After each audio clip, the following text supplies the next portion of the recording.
السلام عليكم، كي دايرين؟ لاباس عليكم؟ كنتمنى من الله يلقاكم هاد لا فيديو نتوما في اتم الصحه والعافيه يا رب. اليوم ان شاء الله غنشارك معكم الملوي اللي كيجي مورق وهشيش بدون دلك وبدون تعب، بكميه وفيره وبخلطه سحريه. خديت قصريه غنغربل فيها 5 زلايف ديال الدقيق الابيض،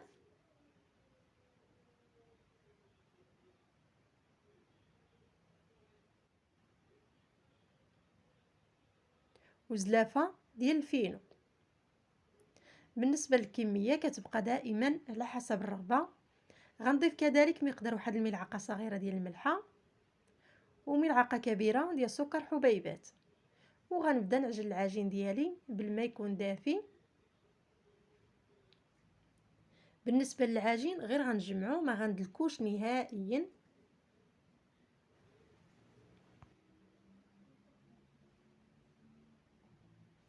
كيف ما ظهر امامكم العجين بمجرد جمعته فقط دهنته بالزيت ودرته بلاستيكه وغنخليه يرتاح ساعتين. من بعد ما ارتاح ليا العجين، اول حاجه غندوز ليها غنوجد الخلطه باش غنورق الملوي ديالي. عندي هنايا زلافه ديال زيت المائده وضعتها في مولينيكس، وغنضيف ليها 2 معالق كبار ديال الزبده ديال التوريق.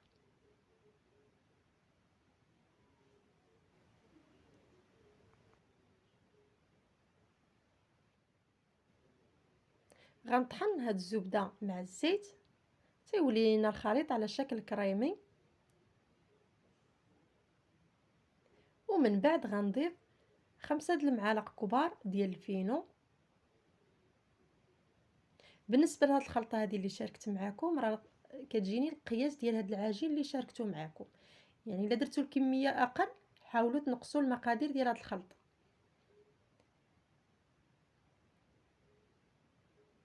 غنضيف كذلك 2 معالق كبار ديال الدقيق الابيض،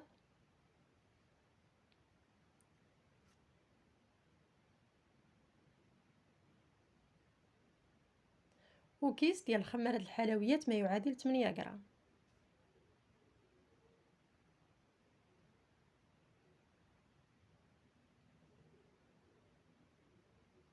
ودابا غنطحن هاد الخلطه مزيان مزيان.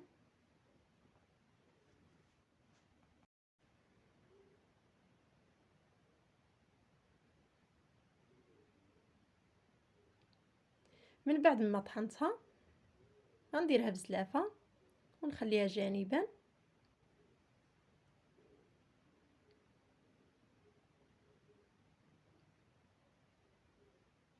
هانتوما اخواتي شوفوا كيفاش كتجينا على شكل كريمه. غنخليها جانبا وغناخذ الزيت، يعني هو اللي غنحتاج دابا. غنحيد العجين ديالي من البلاستيكه. شوفوا اخواتي العجين يعني ما دلكتوش نهائيا بمجرد جمعته فقط، ولكن بمجرد كنديرو في بلاستيكه ونخليوه يرتاح ساعتين ولا اكثر يعني كيولي لنا العجين بحال اللي تقولي يعني دلكناه. غنشكل العجين ديالي على شكل كويرات. بالنسبه حتى للحجم ديال الكويرات يعني كيبقى لكم الاختيار تصغروهم ولا تكبروهم، نتوما شوفوا الملوي ديالكم كيفاش بغيتوه، يعني صغير ولا كبير ولا متوسط.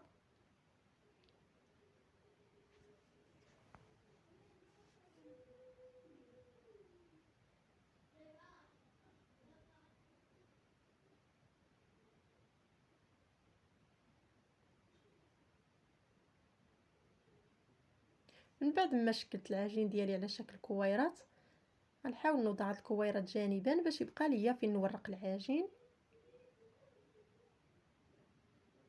غناخد كويره ونحاول نطلقها فوق سطح العمل، نحاول نورقها مزيان مزيان الوسط والجوانب باش ما يبقاو ليناش غلاظ.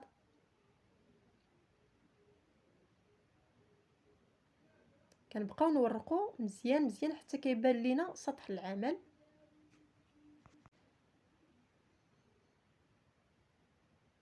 ومن بعد غنهز من هذيك الخلطه ديالتي نديرها في الوسط على هذا الشكل ومن الجوانب، وغنطوي الملويه ديالتي على هذا الشكل هذا.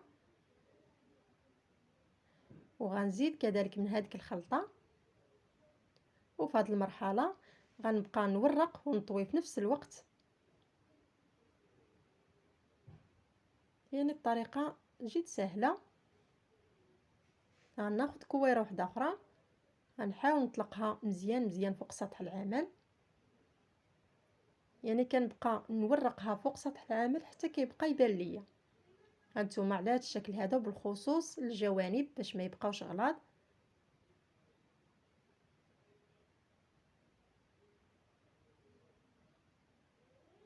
كنديروا الخلطه وكنطويو الملويه ديالتنا.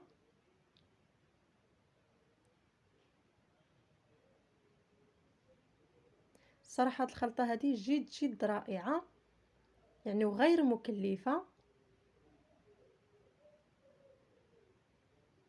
كيجينا بها اخواتي الملوي مورق وفي نفس الوقت هشيش. يعني الصراحه راه هاد الخلطه رائعه.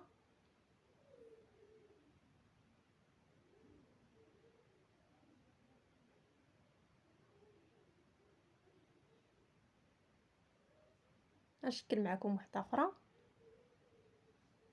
هانتوما كيف ما ظهر امامكم كنورقوها مزيان وبالخصوص الجوانب والوسط، وكنديروا الخلطه ديالتنا وكنطويو الملويه.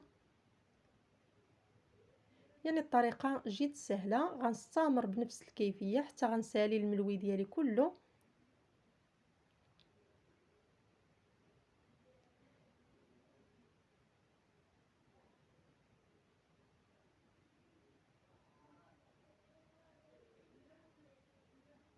من بعد ما ساليت الملوي ديالتي كله، درت المقله ديالتي فوق النار تسخن. دابا غناخذ اللي سبق لي درتها هي الاولانيه كتكون ترخات، وغنضرب عليها، نرش المقله ديالتي بالزيت وغندير الملويه عليها على هذا الشكل هذا. بالنسبه للنار كتكون متوسطه.